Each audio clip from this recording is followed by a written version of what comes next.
getting these things off sometimes becomes a hassle, right? Well, I got this set of 2 from Sherwin-Williams. It's a spring-loaded nail punch. And so if you have those ugly nail holes sticking up, all you'd have to do is to get them back in, so you don't have to carry a hammer around with you, is to pull this, and this pushes the nail in. But it also serves as a hinge remover.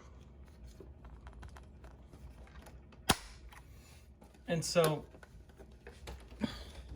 I like it because using a hammer and a screwdriver, it's dangerous.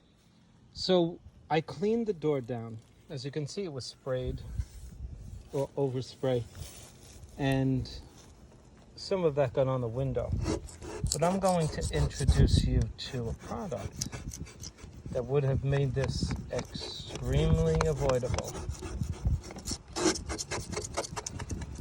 And it's called liquid masking. And it goes on just like paint, right onto the glass, as thick or as thin as you want it. And guess what? Peels off like a leather glove. This is time consuming. I have seen professional painters paint glass with a sprayer, literally painting the glass with overspray, only to come to the door the next day after the job with this and take it off. And I said to them, isn't that time consuming? And they said, not really. If you look at the time that it takes to mask off the door and to protect the glass, you may as well spare the expense and just do this. I tell you what, I disagree. I disagree.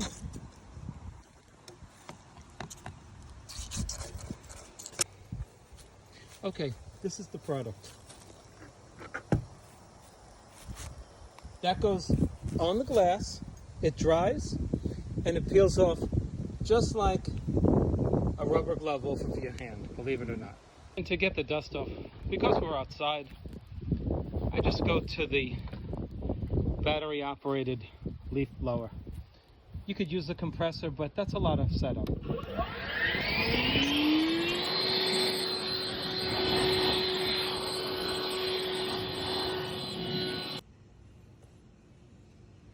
You can spray this on with your paint sprayer, or guess what?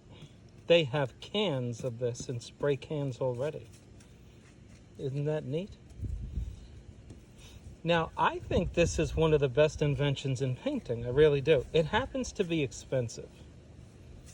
I don't like that. In the continental USA, I've seen this in Sherwin-Williams for $70 for a gallon. Now, a contractor is going to go in there and get it for $55, but still, that's a lot of money. But when you see what this does, you tell me if it's worth it. That's a decision you have to make.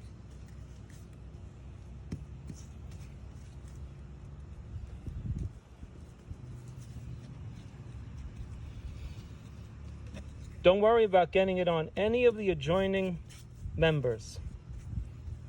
Except, of course, if your adjoining members are stain grade. And even in that case, if you got it on there, you could always clean it off. But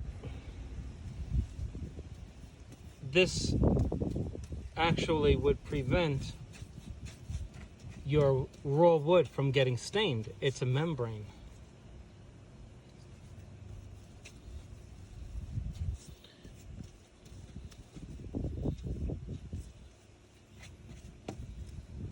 Okay, we'll do the rest of the panes. They dry in about 10 minutes. And then we're going to paint that door. And we're not going to have to worry about getting the paint on here, okay? It's going to peel right off. While our glass is drying, let's talk about the applicator with which we will paint this door. Now, I like to spray, but not everyone who watches my channel has a sprayer, right? By the way, do you know they sell little cartridges and canisters attached to those cartridges in your local paint store? Not at your box store, but in your paint stores. And you can attach the canister and the cartridge, the CO2 cartridge, and produce a spray finish on your projects. They do. They actually have that. Little can, little canister, you hook it up together, and you get a spray effect, like out of a spray can. All right, let's go over some brushes and this roller. It's one of my favorite rollers right here. And this is the old Battleship. Excellent brush here, okay? And we will also talk about cleaning the brush. This brush right here is nylon polyester blend, okay? It's a 3-inch angle sash brush. It's a Wooster. All of these brushes, by the way, would do this job, except I wouldn't want to use this one right here. So this is polyester and nylon. It'll do the job. The bristles are not as flexible as the Purdy, but the brush cleans well and it lays the paint out well. I like it. That's the Wooster. Now, let's talk about, we'll go to the 4-inch Purdy. Notice how it says medium stiff here. Everybody who paints will need a 4-inch brush. You're painting 5-6 inch crown molding, you're going to want a large brush. Okay, this brush retails for about $25, all right? The quality of this brush is going to be just as good as the quality of the smaller Purdys. The thing with this is, you wouldn't want to be painting this door with this. You can do it, but look, it exceeds the panel of the door by an inch, okay? Not your greatest choice, because then you get pooling of the paint on the edge. Now we have the Wooster Chinex, okay? The Chinex brush is so soft. I highly recommend this brush, okay? And you can see, you know what angle sash means. Angle sash means that it's on this angle here, as you can see. It helps you get into corners, okay? So, great for exterior and interior results, easy to clean. All paints, okay? Some brushes will tell you not for oil or not for latex. This brush is a China bristle brush, okay? You see the difference, you see the roughness in it, okay? As opposed to this. You see the shine on this? You see that? You don't have that on this. Different hairs, okay? Different manufacturing, okay? This is synthetic, this is natural. And we use this for oil, okay, and polys. This brush is for oil and polyurethane. This too is a China bristle brush. Okay, these two are China bristle. Not to be confused with Chinex. These are both China bristles. So why do I have two? Well, one of them is an angle and the other's flat, okay? Different uses. So what I'm going to suggest that we use for this job is the old Purdy 3-inch angle sash brush. I like it. It's my go-to brush. It's soft, and all of us have, this is a wire bristle brush. There are these brush cleaners that are nylon bristles. And we use them to clean off the paint here, and especially over here. You don't want to be using this wire on the flags of your paintbrush because you'll make them fray. If you look closely, you'll see that the brush is made to lay out paint in a certain way that it smears the paint on flat. Well, if you beat it up with this, you'll destroy it. There's no need to do that. The ends of your brush the paint should always come off easily. It's here and up is where you have to be more aggressive, and that's why we use this. But I mostly use my wire bristle for over here. Okay. But as you can see, my helpers, they don't use it for here, because that's why you're seeing it like this, because helpers don't always clean your tools the way you would clean them. I have a suggestion for any contractors who hire people. You see these tools here? Do not let your helpers use them. If you have a painter helper, he needs his own brush. And a painter helper who only comes with one brush or the wrong brush is not a painter helper. Okay?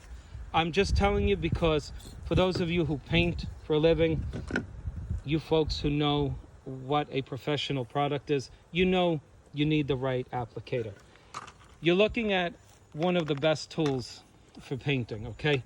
This tool here is a Purdy. Purdy makes great products. This is a cotton blend, okay?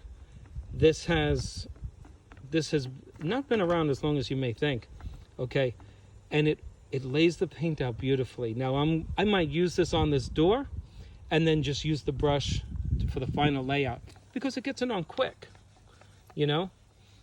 And but if I were painting a flat door without these raised panels, I would certainly go to this because speed is very important when you're painting a door. All right, now let me tell you one last thing we're going to use in the paint before we start painting this door. This product, Floetrol, is a paint extender for latex paints. Okay, so you shake it well, and then you put 2 ounces per quart of paint. And as you can see, I already have the product in the basin of the tray. So I will just add all of my paint. Not that we're going to use the entire amount into the basin as well. And we're going to just stir it up. What this product does as I stir this is that, number one, it primarily self-levels the paint. When you have brush strokes on a project, it's not always because you used an inferior quality brush. No, you may be using the best brush on the market. You see, a professional painter can tell that the paint doesn't drag after you put this in. This is not the same as water. You will not get the same result if you throw water in your latex paint. Okay? You see the way it runs down the side of the tray there? It would drag were it not for the Floetrol. So it self-levels the paint. And so what? Well, brush strokes, I have another video online, cause roping. If you can see the profile of my brush there, you can. That's called roping. And whether you're painting on a flat surface or you're painting, most of us paint on a surface that gravity starts pulling on the paint, right? Well, the roping is eliminated by the paint just leveling itself out. Secondly, in extreme conditions of humidity or dry, your paint does not dry out prematurely and allows you to have multiple sections of the project getting painted without worrying about getting it on too quick so that it doesn't start drying up or gunking up, as they say. It's an excellent tool, and a lot of painters, even pros, forget to use it. okay? But I suggest that you have this on hand if you have paint on hand, so that you too can use it. Now, this is not an oil-based product. If it were, I would ask you to use paint thinner or mineral spirits. Okay, let's get to painting the door. What part of this door would you paint first? Now, I realize that the door is lying flat, but it doesn't change the answer to the question. What part of the door would you paint? Well, my friend from the UK says that we should start painting right in here. Right in there. So, and he keeps the paint contained so that if it goes out here, he just wipes it off. And you know what? I like that. I like that. Let's do that. And he says, he uses a word. It's not jiggle like we would use. But he says, just wiggle it in the corner there to get the paint in there. And he's very meticulous. I like what he does. So that extra paint, now anybody who paints knows what kind of menace that is going to give us unless we get rid of it. Okay, let's talk about it. You see the paint that's extending right here? You see this? It's extending beyond the area. Well, that's going to cause us a problem, because once it starts drying and we go to paint up against it, we're going to have a different look because it's starting to dry, right? So we want to get that off. Now, we used a paint extender, so I'm not worried about it drying immediately. I'm going to get that box in there painted before I worry about that. To get this paint to stick to the paint underneath it, I scratched the door with a very light sanding sponge. You could also use what's called a deglosser, also something you find at your paint store or down the paint aisle at your box store. You see now how I'm finishing it off and all in the same direction? Even though I was wiggling the brush and pushing it, I'm finishing it off all of the individual parts in the same direction.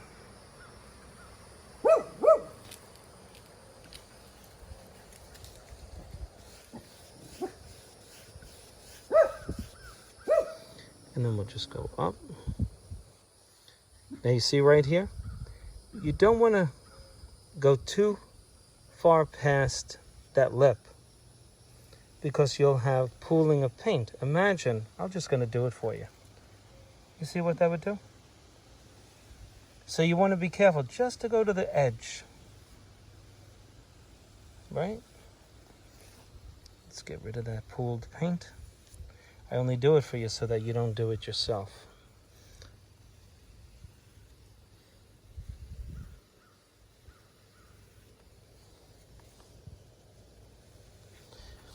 Now, let's take care of the excess paint that we got around our panel. And all I'm going to do is just, I don't need to get it off. I just need to knock it down.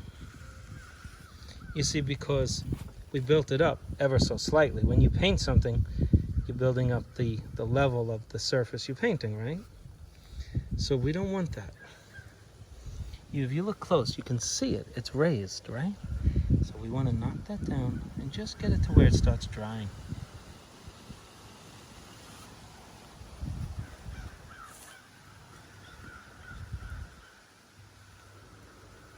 Now, that's painted.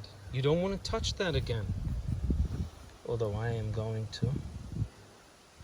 So I saw something in my paint. Okay, got it. You get the idea. Okay? Now, we'll repeat the process over there. But this time, why don't we try a different applicator? And you tell me what you prefer.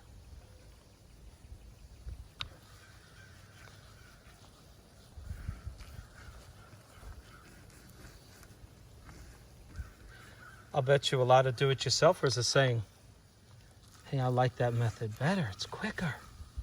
I like that. Yes, Spencer, that's how I want to do it.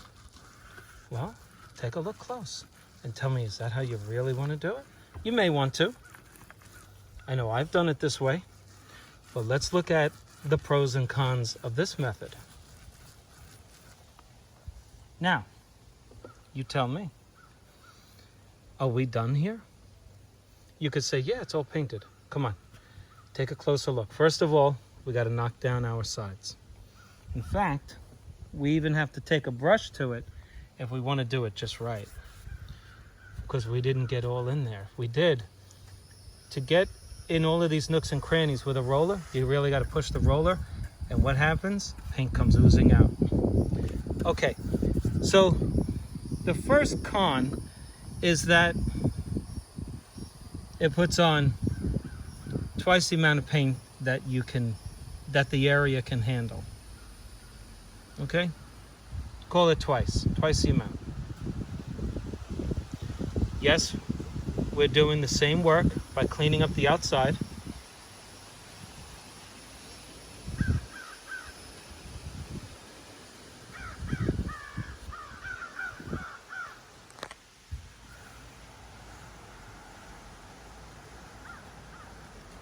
But now, unlike before, we're not done here. We still have to lay out the paint. Oh yeah, we have the paint on, but it's not laid out. Oh no, you wouldn't be done there.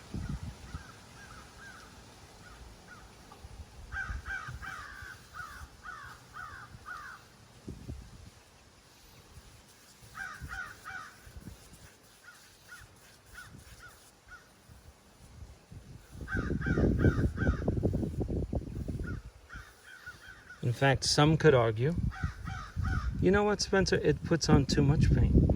I don't like that. Now, that's only the person who has a ton of patience would speak like that.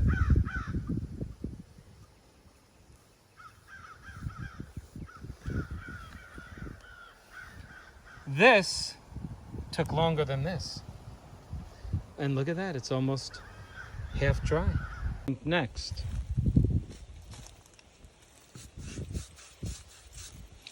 Would you paint these? Or would you go here?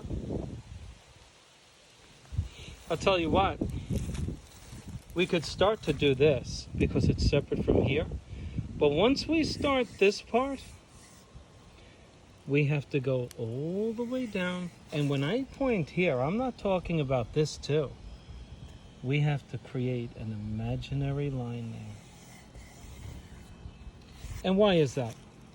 Because even though this is a steel door, there's no way to change the direction of the applicator going this way, then this way.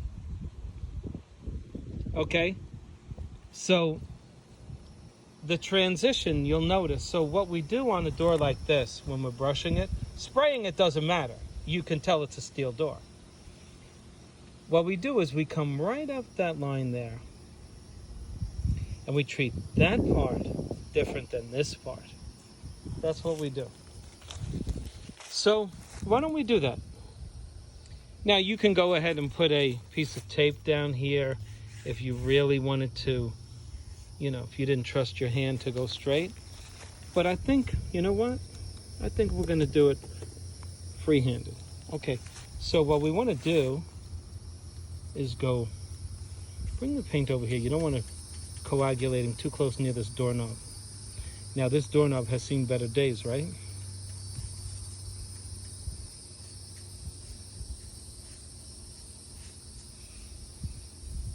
You see why I like the purdy? You see how it gets in there? Come on, take a look at that. Look at that. Look at how perfect it just fits in there. You get a thick, cheap brush, it's going to paint the side of your metal.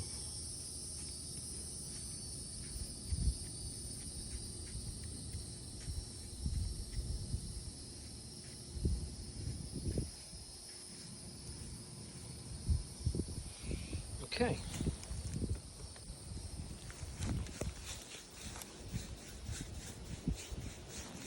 Now moving quickly, because I want to draw this line here. Let's do this line. And I don't want it too wet. I don't want to make a ridge on the line. I just want to make a color line. Let's do that. Come on, straight. If you keep your body straight, your line will be straight. Look at that.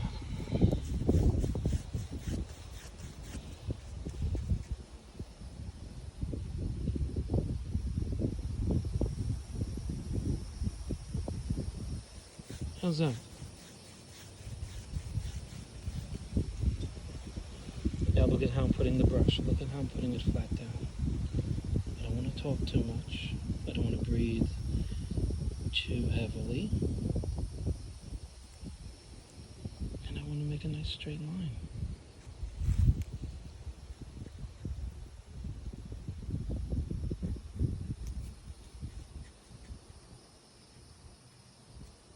Okay? So you see that? You see the idea why we're doing that? Now we're gonna need 2 coats.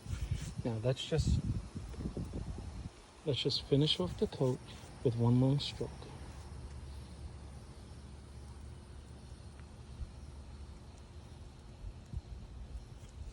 How's that?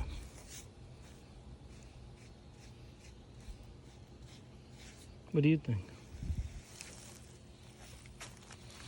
Right?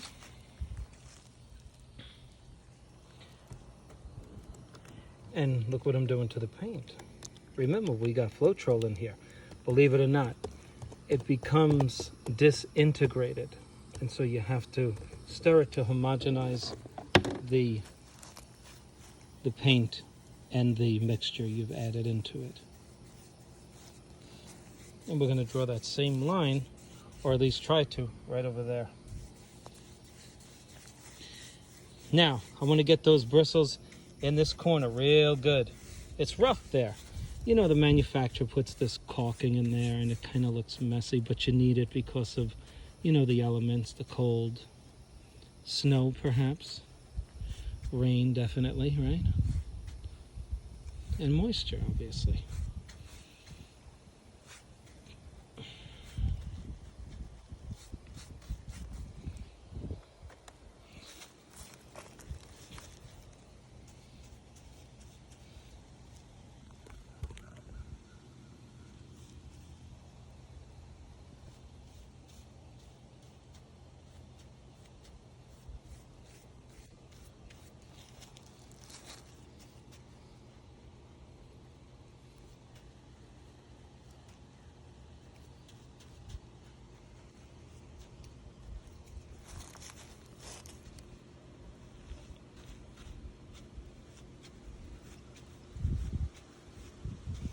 Now I know, for those of you paying real close attention, that I'm violating a rule over here, right? I'm going a little beyond, right? But guess what? It's going to be so dry, it's not going to matter. The general rule is you want to stay in line, okay? So, go up to here, pull my paint. Now, I'm not overly concerned about these marks because I'm using Floetrol. And it's going to take care of it. It's going to make it level out.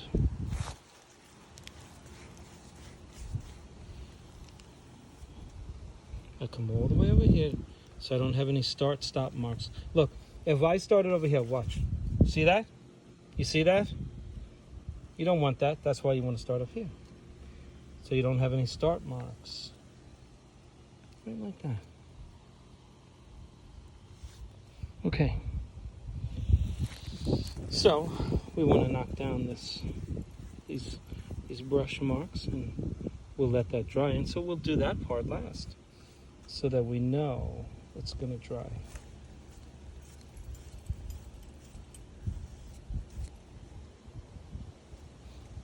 Getting around doorknobs, it's a hassle, you know.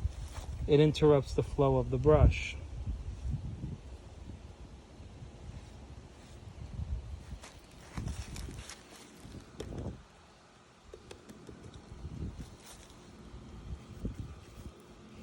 Look how I'm going over the cliff of the door, right?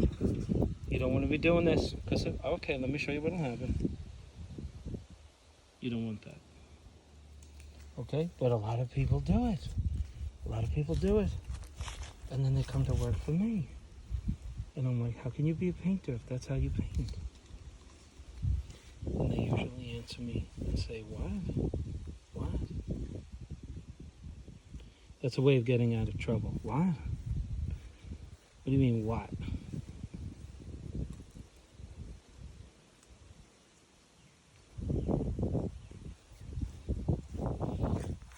So there you have it. That's the first coat on that style. And so we could go to the other side and do that, right? Let's do that. So I decided, let's do this. The only reason I'm using the roller is because this is wide. This is almost 9 full inches. So let's get the paint on quickly, and then we'll do the final layout. Now I'm putting it on a little thick over here. Can you guess why I would do that? When I say here, I mean this part right here. Because that's the part that's going to serve going in the direction going up. So I want to prevent that from setting up too quickly. Okay. Of course, when you're outdoors, you're battling little things that fly in the air, right?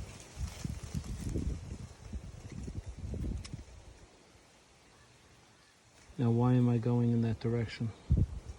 I'm finishing off the line.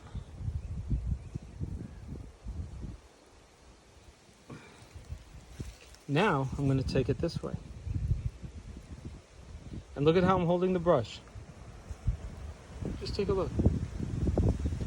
I'm letting the weight of the brush do its job. That's all.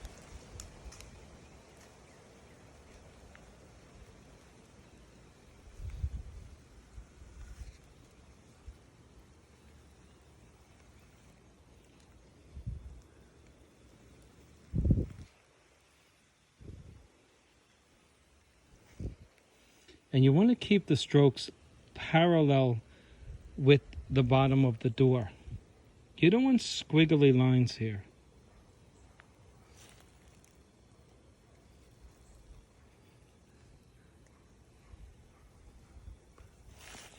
Okay, now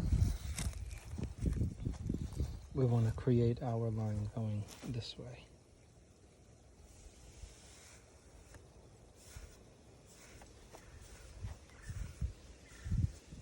Let's do a nice. So now we want to be a little more aggressive. I'm pushing down now.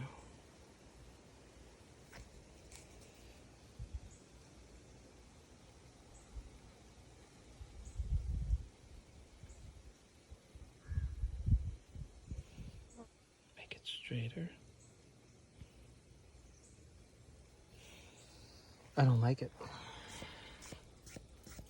I don't like it. I don't like it. We got rid of it. We're going to do it again. Okay. We'll sand down this coat.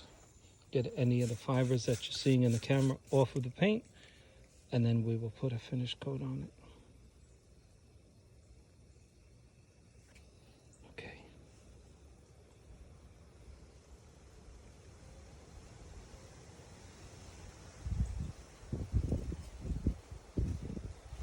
I like that. Okay. do like that. We taped up our hinges. And look what I'm gonna do first. I'm gonna get the paint in there. I'm gonna be dealing with this when I'm trying to put a fine finish on it. Get that paint in this groove here.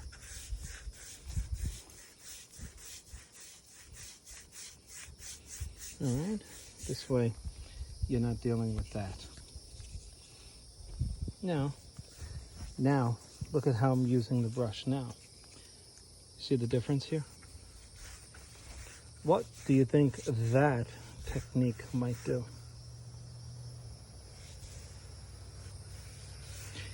It's a more aggressive direction of the paint. You're directing the paint more aggressively. See, this is kind of finessing it like this. But when you're doing this, you're pushing that paint into position. Let's go, quickly. That's the difference.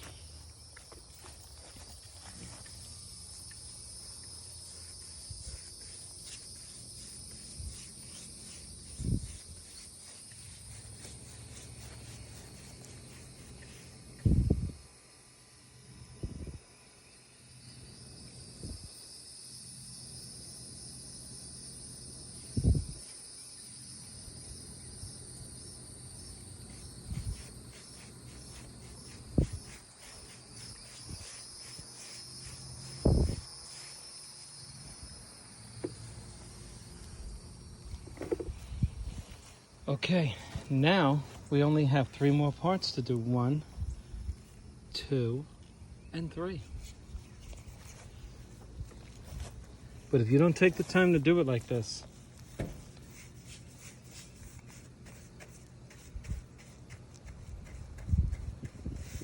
the door's not going to look right.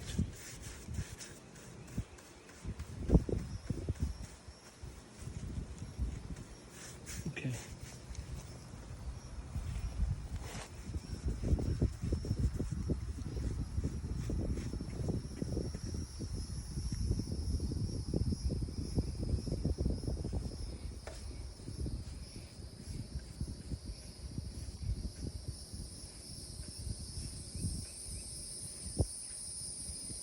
See how I'm bringing the bristles up to there?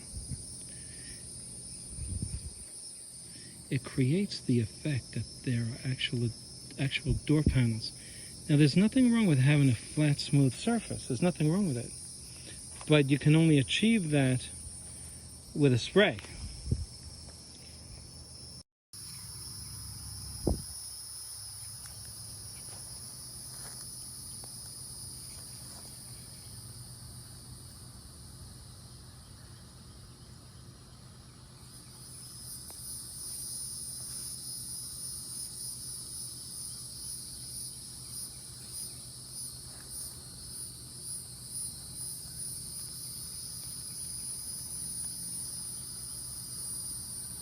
Again, you want to keep the brush. Let me just show you if you did it wrong. Watch. Okay, just do it like that. Look at that. Look at the mess. But what I'm asking you to do is like this. Watch. With the right brush. Keep those bristles parallel with this. Parallel means in line with that, right?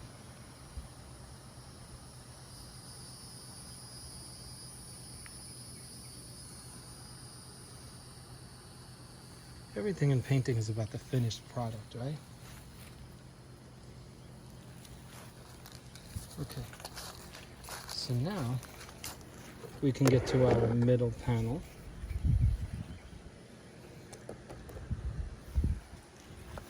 And we're going to first start again by getting the paint up against this wooden trim. So we're not dealing with that when we're trying to lay out our paint.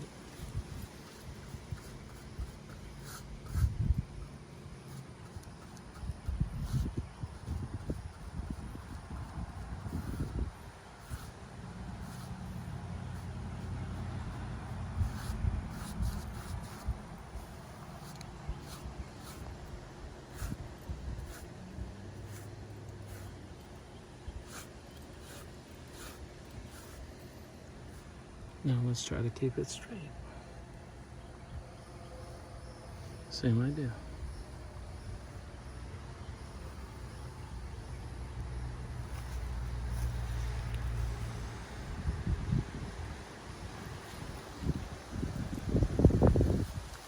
load up our brush again.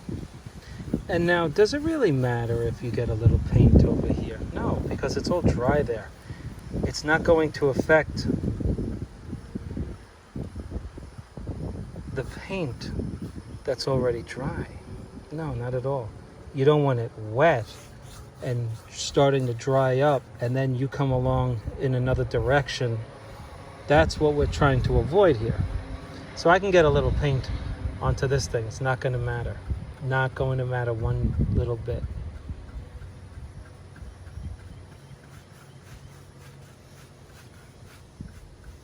Now some of you will write in and say, hey Spencer, I spray.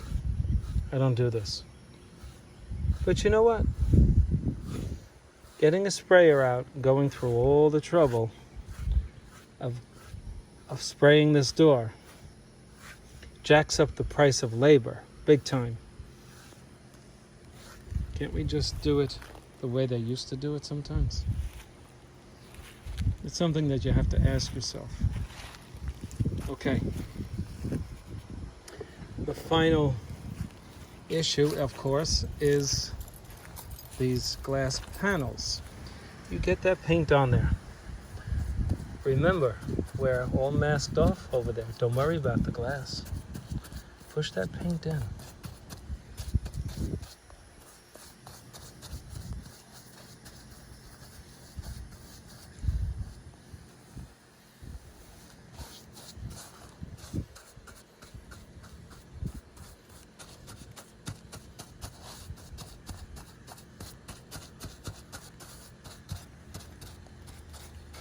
Okay, our whole top rail is done.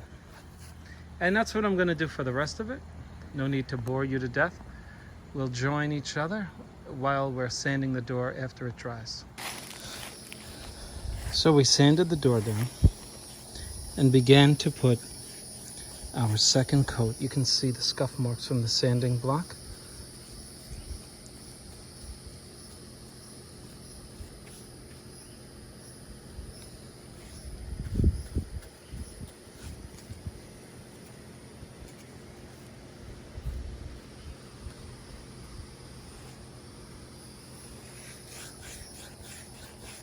And you can see that nice line that has formed from our first coat. And we're just going to go right up against there.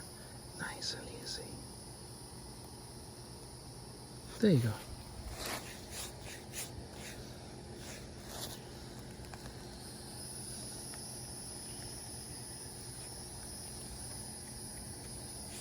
Okay.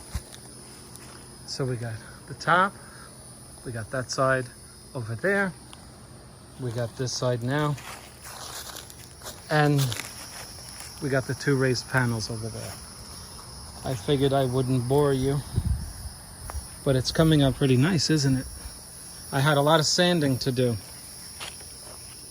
because there were a lot of things on this door that didn't look nice.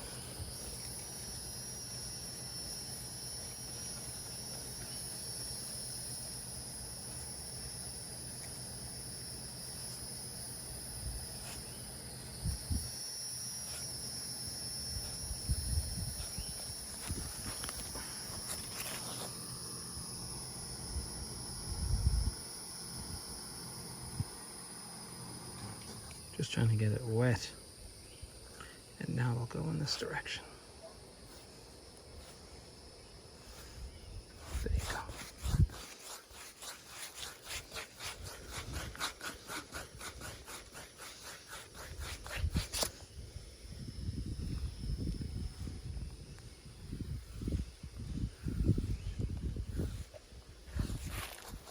Okay.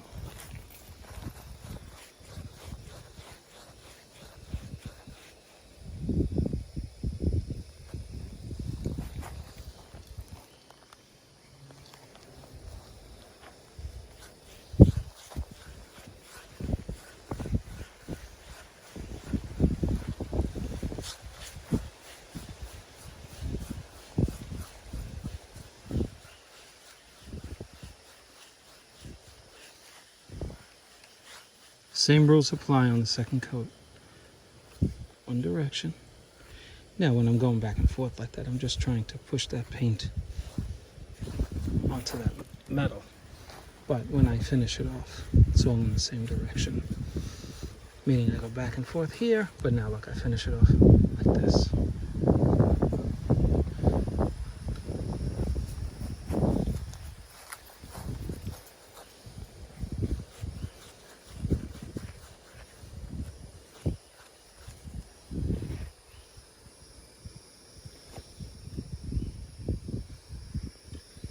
Okay.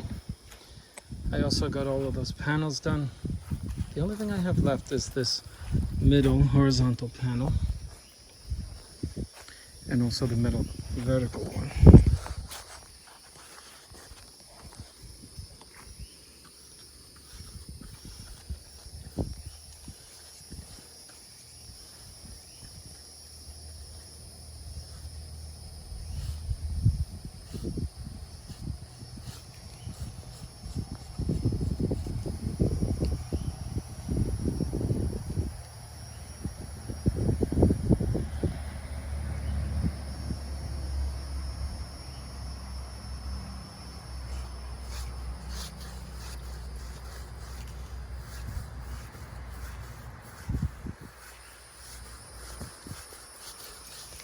Now we'll pull it in one direction. Okay. If you're pulling the paint, add some more paint. Right up to the line. Pull it. Pull it.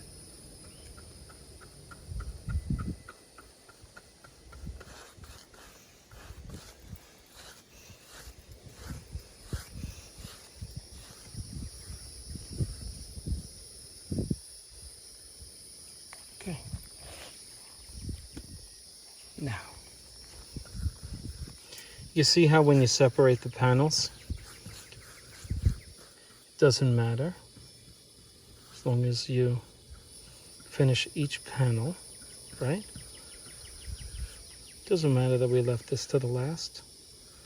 It's a different direction than its perpendicular counterpart, right? So it doesn't, if it all had to go in the same direction, that's what would mess us up.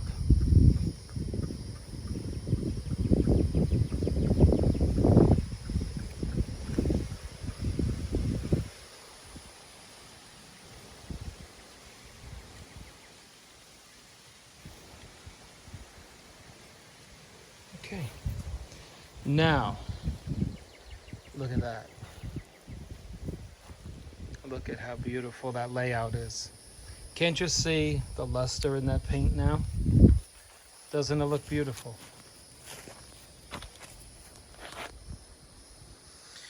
Okay, so what I wanted to show you was the ease with which this membrane comes off.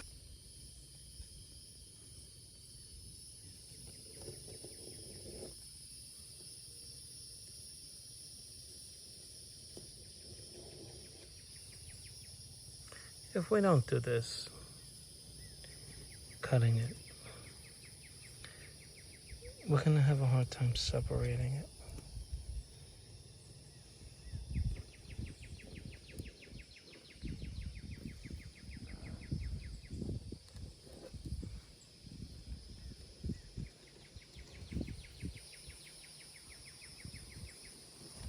Okay, so now, just going to take it off.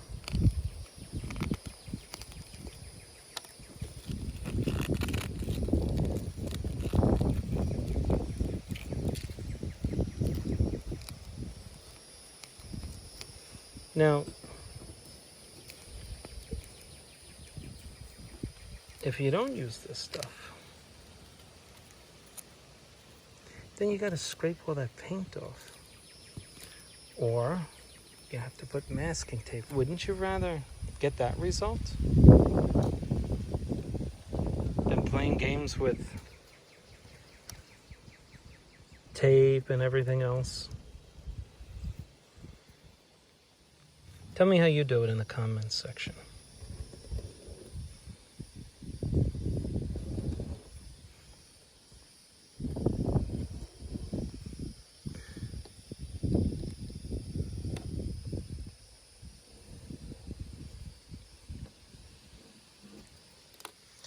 Painting is it's a real art. I don't mean that literally, like Michelangelo. But it's a real skill that requires lots of training, you know? You just can't start painting. One of the trades most denigrated, in my opinion, is the trade of painting and finishing. And I can tell you in my experience that because it is one of the most denigrated trades, that unskilled laborers flock to the trade of painting.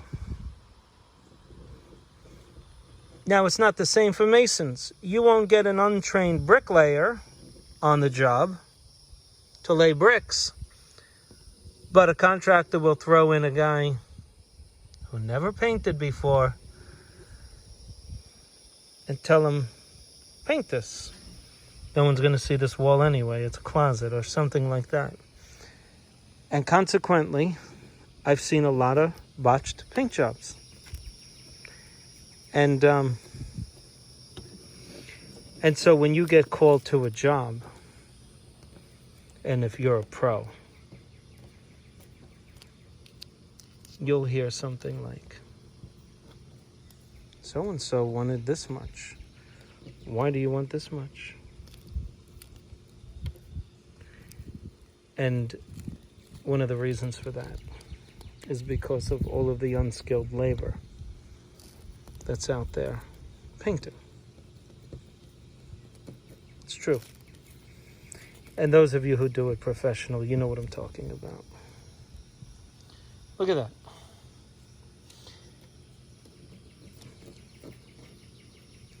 If you want to spend less time pulling this plastic off, like I am, put a little more on it when you brush it on, okay? Do you agree that this is a good way to go? Let me know in the comments.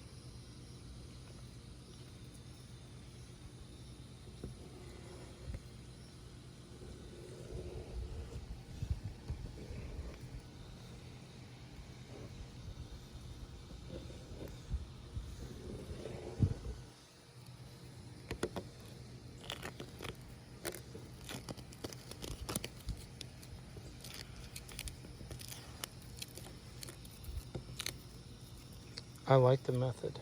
I really do. And it seems to render the glass. It takes all the dust off of it, you know? Gives a nice, clean finish on the glass. And I'll just continue. And then we'll reinstall this door. There's our door. Before installation. With 2 coats of paint and primer, sanding in between coats, using liquid plastic to mask off the glass panes. And I think we have a beautiful finish. Granted, it's an old door, but you know what? That gave that old door a nice facelift, didn't it?